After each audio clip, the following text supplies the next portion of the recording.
যে আম্মা জান আমার জন্য এত কষ্ট করেছেন, এই আম্মা জানকে কেমনে পারো ভুলে দিতে, কেমনে পারো রে বাবা? এই আম্মা জান 10টি মাস ভালোভাবে ঘুমাতে পারে নাই। এই আম্মার করে যায় কত লাঠি মেরেছি,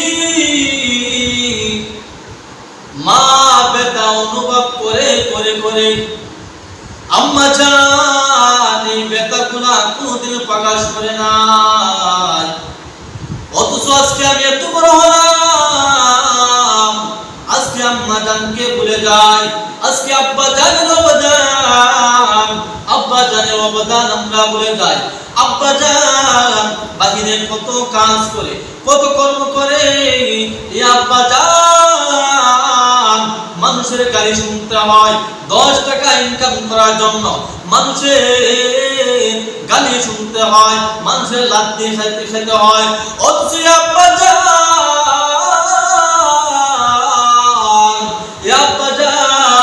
আজকে যখন বৃদ্ধ হলো, আব্বা জানকে আমরা ভুলে যাই।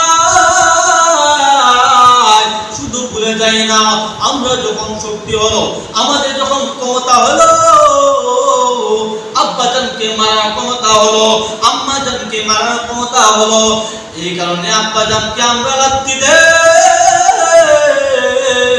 দুঃখী মাকে আমরা লাথি দেই।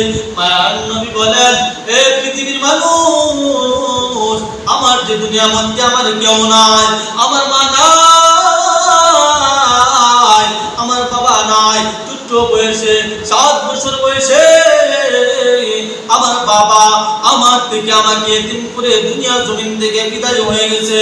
আমার আম্মা জান আমাকে আব্বা জানের কবরস্থান দেখানোর জন্য নিয়ে যায়। এইখানের মধ্যে আমার আম্মা জান ইন্তেকাল করে, এরপরের থেকে দেখা যায় আমার দুনিয়ার মধ্যে কেউ নাই, আমি চিরয়তীম।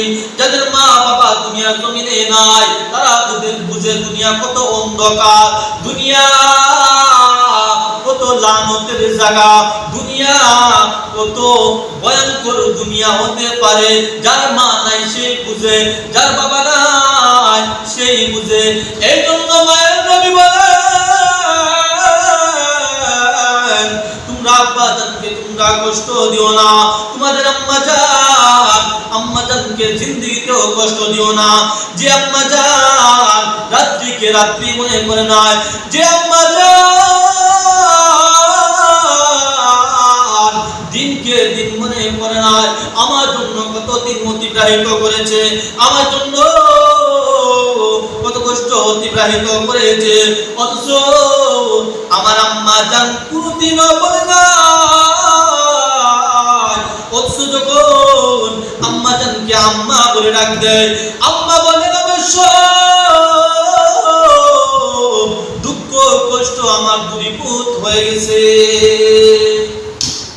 মায়ের মতো আপন কেহ হয় না, মায়ের মতো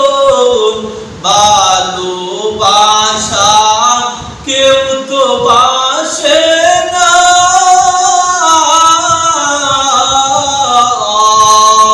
মায়ের মতো সুহাগ মাখা কেউ তো মাকে না, মায়ের মতো সুহাগ মাখা কেউ তো করি না। মা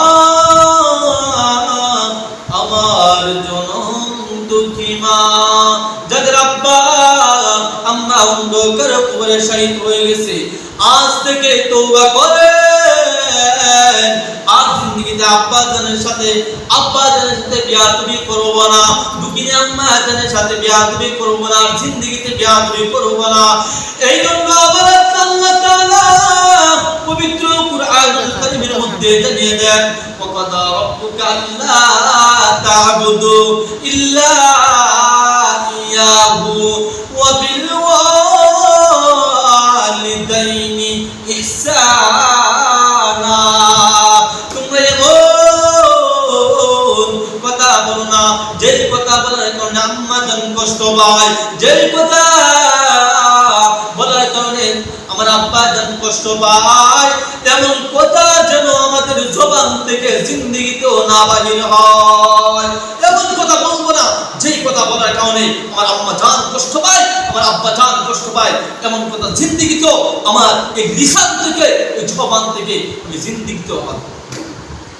এই জন্য আল্লাহ তাআলা সবাইকে কবুল করুক। সবাই বলে আমিন।